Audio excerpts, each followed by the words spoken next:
قرآن مجید میں ہے ان اللہ لا یستحی من الحق، کہ اللہ تعالیٰ حق بات بیان کرنے سے حیا نہیں کرتے۔ حدیث میں بھی بعض ایسے مسائل کو اللہ کے رسول نے بیان کیا ہے صلی اللہ علیہ وسلم نے جو بظاہر حیا کے خلاف ہیں، مگر اس لیے بیان کیا کہ اگر آپ صلی اللہ علیہ وسلم بیان نہ کرتے تو لوگ ان بے شرمی کے کاموں میں مبتلا ہو جاتے۔ اسی وجہ سے میں بھی یہ ہمت کر رہا ہوں کہ ایک اور ایسا گناہ جس میں لوگ مبتلا ہیں، اور وہ ہے حیا کے خلاف، مگر ہے بہرحال شریعت کا مسئلہ اور لوگ اس میں گناہ میں مبتلا بھی ہیں، اس لیے بتانا ضروری ہے۔ وہ یہ ہے کہ لوگ شادی کے بعد بھی، آج کی نوجوان نسل زوجہ سے، بیوی سے غیر فطری طریقے سے ہم بستری کرتے ہیں۔ انٹرنیٹ پہ بےہودہ فلمیں دیکھتے ہیں، تو جو چیز انگریزوں کی دیکھ رہے ہیں کہ ان کے کلچر آہستہ آہستہ میڈیا کے ذریعے ہمارے معاشرے میں بھی آ رہا ہے۔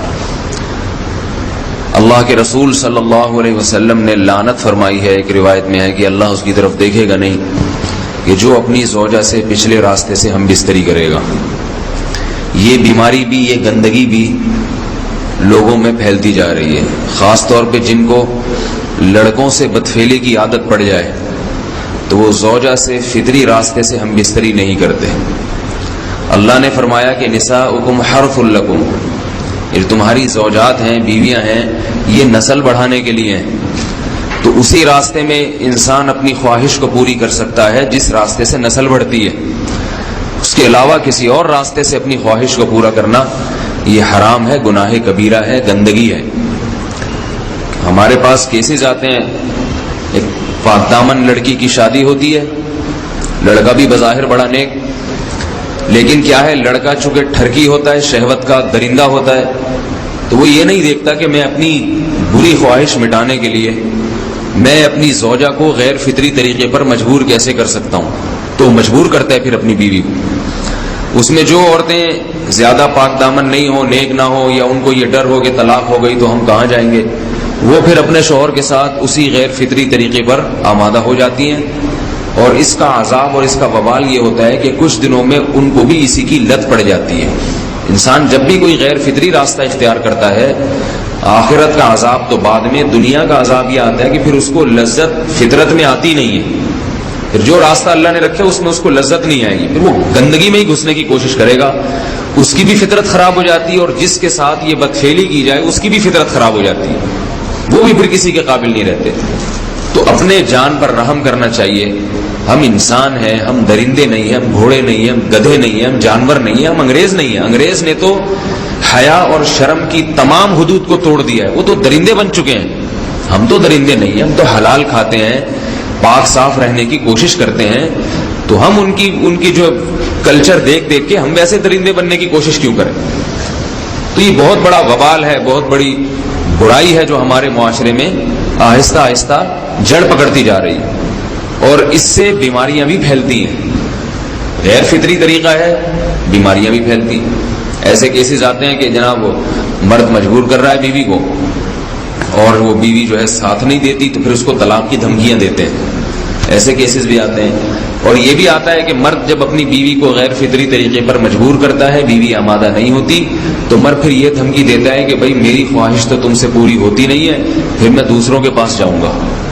تو یاد رکھیں، جس عورت کا شوہر یہ دھمکی دے اس کو کہ میں زنا کروں گا اگر تم نے میری خواہش پوری نہیں کی غیر فطری طریقے سے، تو عورت اپنے شوہر سے کہہ دے کہ جاؤ تم کہیں اور جا کے منہ کالا کرو، تمہاری فطرت میں گندگی ہے، تو یہ مجھے گندا بنانے کی کوشش نہ کرو، اس کو زنا کرنے دیں، وہ اللہ آخرت میں اس سے بھگتے گا۔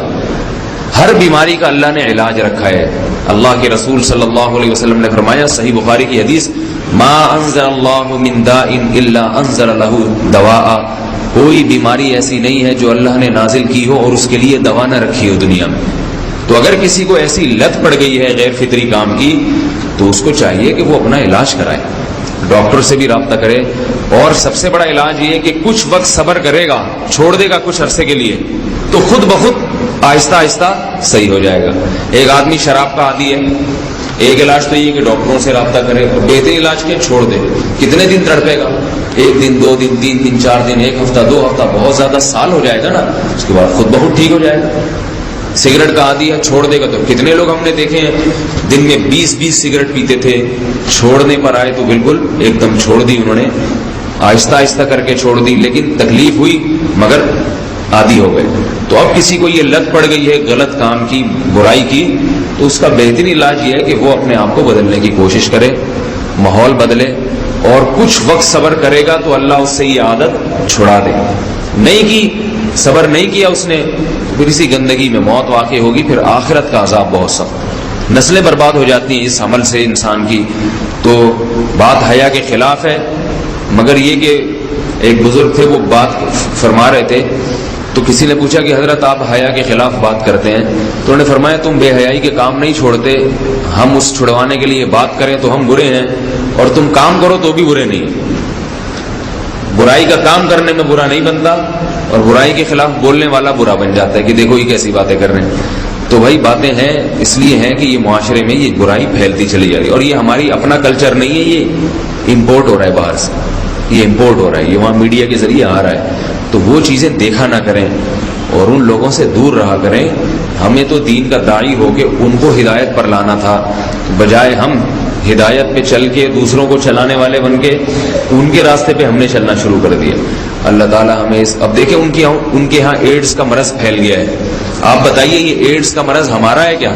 یہ بیماری ہماری ہے یا ان کی ہے؟ ہمارے یہاں بیماریاں ہیں، کھانسی ہے، نزلہ ہے، ٹھیک ہے نا، بلڈ پریشر ہے، شوگر ہے، یہ بیماریاں ہماری ہیں. کوئی اللہ کا شکر ہے گندی بیماری ہمارے ہاں نہیں ہے. جتنی گندگیاں ہیں وہاں سے آ رہی ہیں. ایڈز کا مرض وہاں سے امپورٹ ہوا ہے. وہ ایڈز کا مرض اسی بدفعلی کی وجہ سے پیدا ہوتا ہے، اسی سے جراثیم پیدا ہوتے ہیں، اور اتنا خطرناک مرض کہ ایسے متعدی ایسے پھیلتا ہی. افغانستان میں ایڈز کا ریشو 0 تھا، 0. وہ جانتے نہیں تھے کہ ایڈز کا مرض ہوتا کیا ہے. جب سے امریکن آرمی، برطانیہ آرمی افغانستان میں آئی ہے، فوجی آئے ہیں، افغانوں میں ایڈز کا مرض پھیل گیا ہے. انہوں نے وہاں بدفعلیاں شروع کر دی ہیں. تو وہ تو حالانکہ ان کے لیے زنا کتنا سستا ہے، کتنا سستا ہے نا ان کے لیے زنا، پھر بھی وہ لڑکوں کی طرف مائل ہوتے ہیں. تو اتنی گندگی، ایسا گندا جب انسان بن جائے پھر اللہ اس کے وجود کو برقرار نہیں رکھتے، اور رکھتے ہیں تو پھر آخرت میں سزا دینے کے لیے اپنے آپ کو ان گندگیوں سے بچانا چاہیے، حلال پہ اکتفا کرنا چاہیے. اللہ تعالی ہمیں حلال پہ قناعت کی توفیق عطا فرمائے اور پاکیزہ لوگوں میں ہمارا شمار فرمائے.